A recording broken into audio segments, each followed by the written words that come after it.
તો તમે વિચાર કરો સાહેબ, પૂનમબેન માડમની સંપત્તિમાં 147 ગણો વધારો. કેટલો ગણો છે? ના ના, 17 કરોડમાંથી 147 કરોડ થઈ લે, 747 ગણો. 747 સાહેબ. વિનોદ ચાવડા 1163 ગણો વધારો સાહેબ. પ્રભુ વસાવા 195 ગણો વધારો, % વધારો સાહેબ.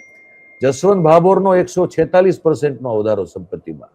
રાજેશ ચુડાનો 349% વધારો સંપત્તિમાં. દેવુસિંહ ચૌહાણનો 271% વધારો સંપત્તિમાં. આ બધા લોકસેવકો છે, પ્રધાન સેવકના ચેલાઓ છે, પણ લોકસેવકો છે. અને મનસુખ વસાવાનો 288% વધારો સંપત્તિમાં. એક CR પાટીલ ખબર નહીં કેમ મેનેજ કરી ગયા છે સંપત્તિમાં ઘટાડો દેખાડવાનો.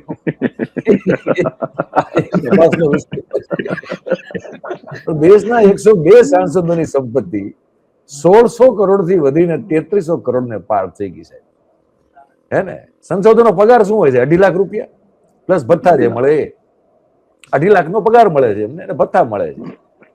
એટલે મફત ટ્રેન, હવા મુસાફરી, મફત ટ્રેનમાં મુસાફરી, ને ગેસનો બાટલાનું કનેક્શન કંઈક મફત મળે ને, મારા ખ્યાલથી ખબર નહીં કદાચ વાઈફાઈ મફત આપતા હશે, હે મોબાઈલ રિચાર્જ મળતું હશે.